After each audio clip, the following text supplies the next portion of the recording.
Hello again, everybody, and welcome back once again to more of Outlaw Golf. And last time we took care of the hole 6 through 12, and let's go ahead and continue shortly. Well, I can just point out that we are winning by 2 shots, which is nice. So we're here at the 13.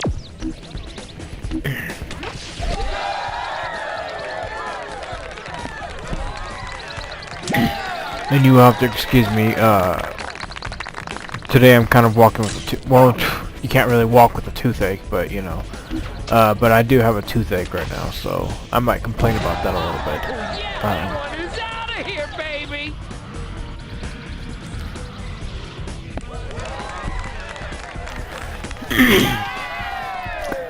So I just, I don't know, I kind of want to talk, I don't really have much to talk about, but I will talk about what I just did while I was waiting, to, work on, to, you know, pretty much wrap up this episode. I was watching, that movie with, Jim Carrey, Man on the Moon, I believe it's called. Yeah, Man on the Moon, and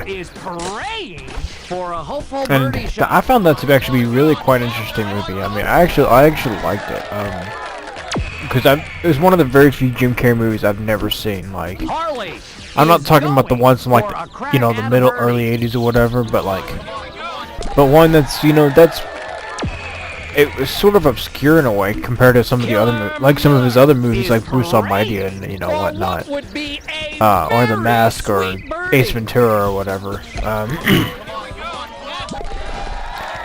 And you know, I wanted to see it for a while, and I finally got the chance to just now, and, well, just a few hours ago, and then I watched it, and, well, not only is his impression of Andy Kaufman, like, way too dead on, but, like, we're here at the 14.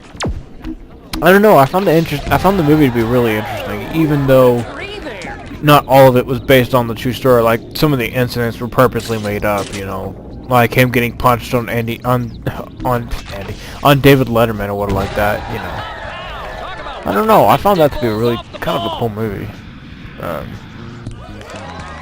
I'm pretty sure he was supposed to have done Tony Clifton too, if I'm not mistaken.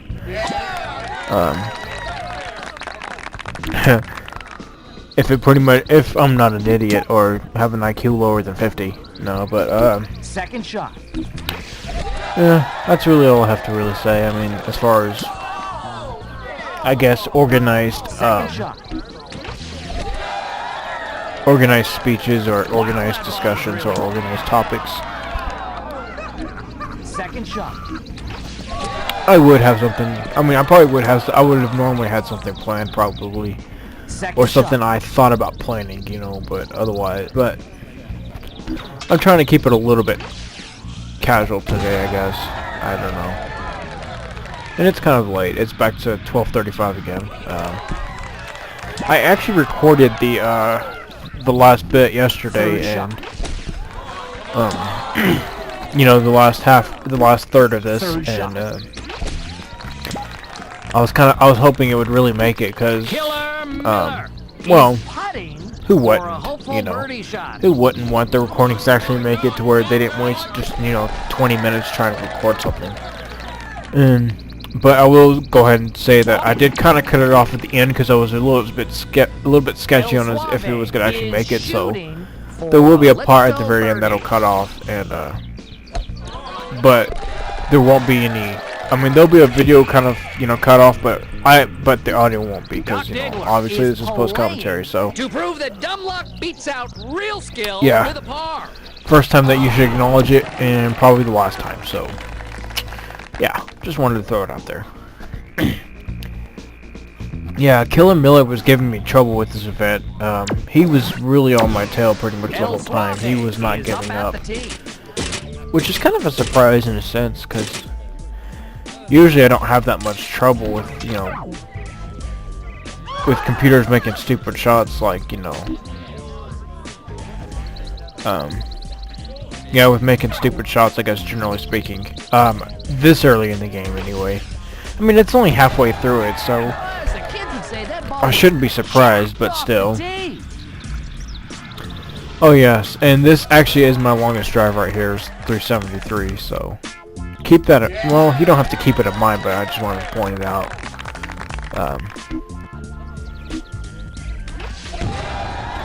And that's funny. They hit the tree, and they're both still into the fairway. I actually did the same thing, and mine ended up right behind the tree, to where I pretty much had absolutely no shot at the green, which was hilarious. Sarcasm. Well, for y'all it would be, but for me, I was not very happy about it. But of course, that was forever ago, so it doesn't really matter.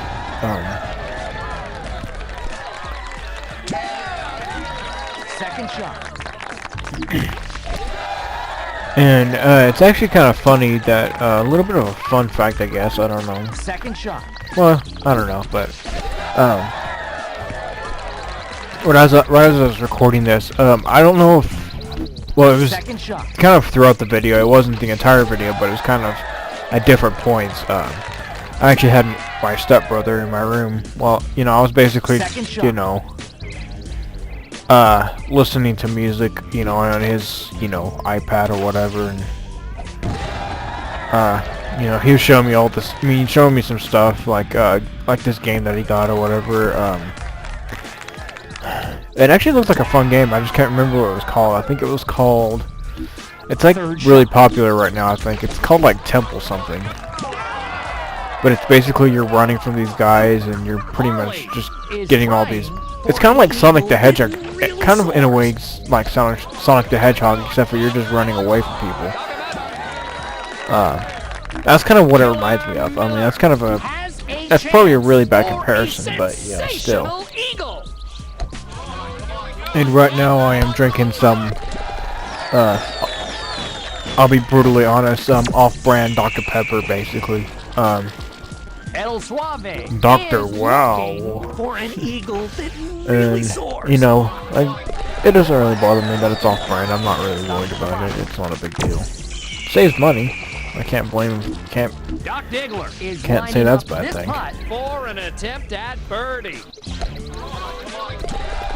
And that's why I clear my throat a lot too, is when I'm drinking sodas and, you know, all that bad stuff for you. And see, you can even see that I was pretty much still losing to Killer Miller as far as the back nine was concerned. Here at the 16th. So yeah, like I said, I wasn't doing very well in the back nine, really. I mean, or mainly it was just him being a pain in the ass, but you know, still. And this is why you don't want to have the full 307, is because you kind of have to find a place to be able to hit it into the fairway without it going over into the rough or whatnot. What I did there is I just put a lot of backspin, and I obviously probably put, you know, some. It's kind of like the back left, you know, spin or whatever. And then you kind of just adjust from there, you know, to your liking. Alright, so we're going to get to an interesting part here.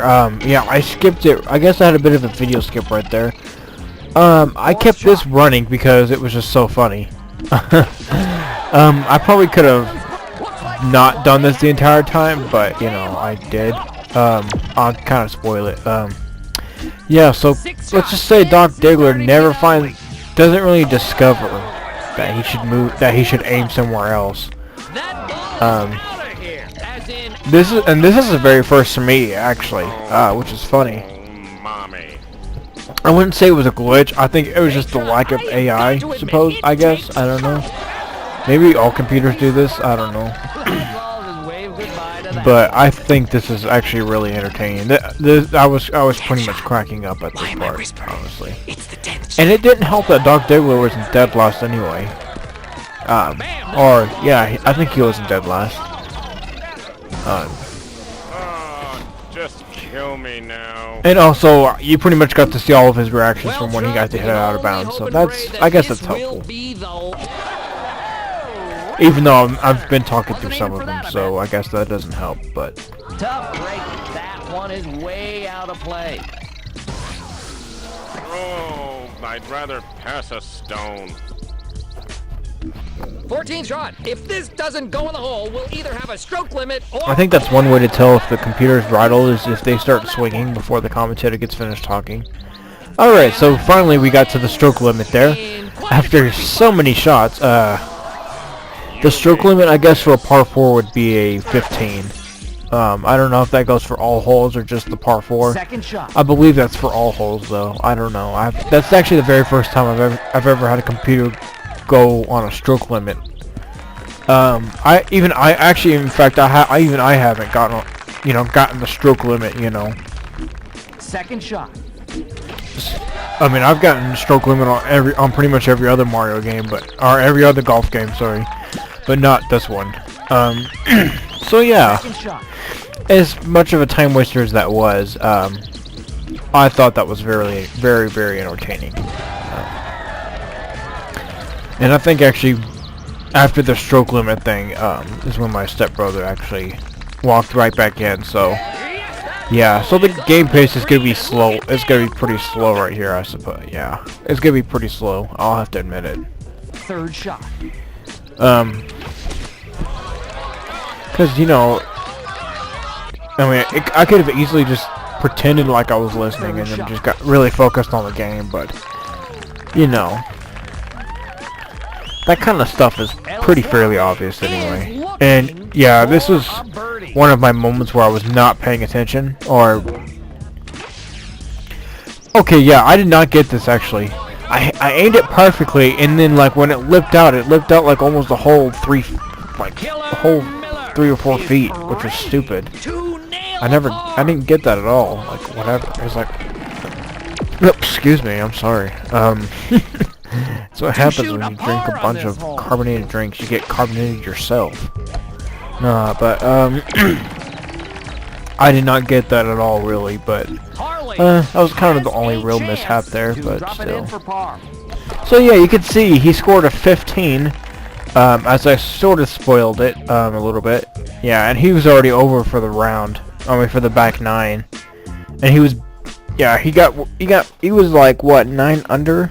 Well, that can't have been 9 under. Here we are at the 17. Well, no, okay.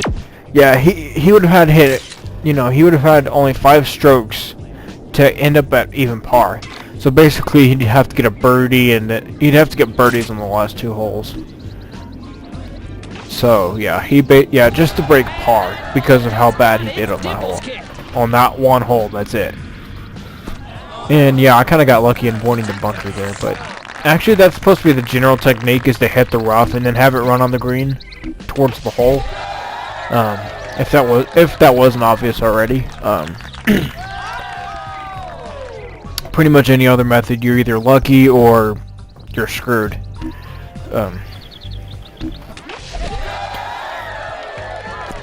Yeah, I think she.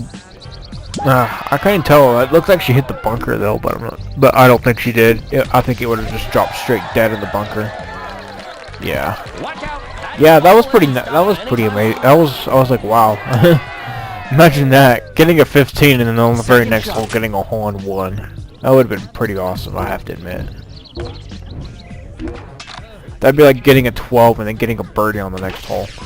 Which is still really bad, but, you know, still.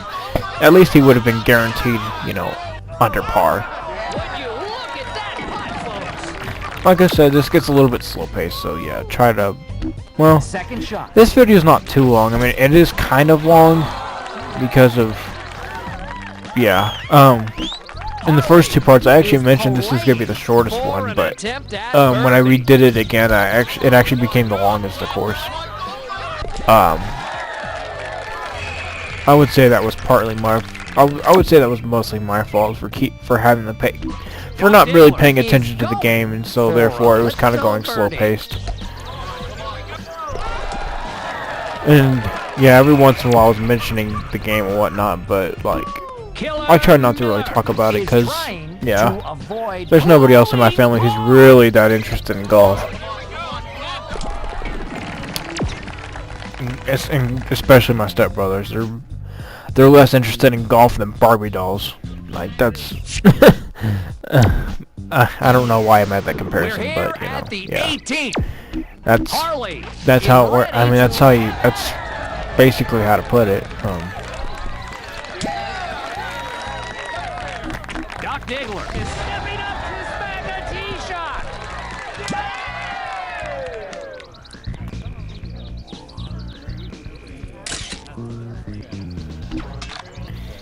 You know, I've had a lot of songs stuck in my head as of late. Like I think I mentioned an episode or two ago. I can't remember mentioning that I had Show Don't Tell by Rush. Well, today I've had I've had the song The Memory Remains by Metallica. I've had that one stuck in my head, especially that creepy old lady who's like na na na na na na, you know, whatever.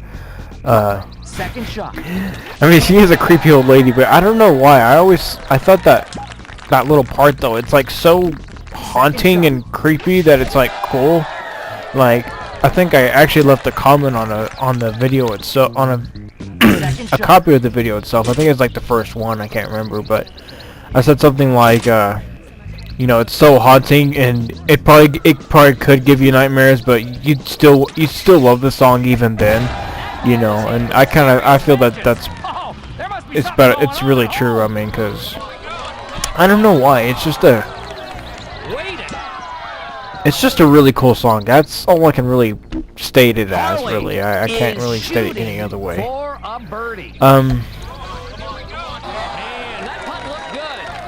Goes to show you that looks aren't everything.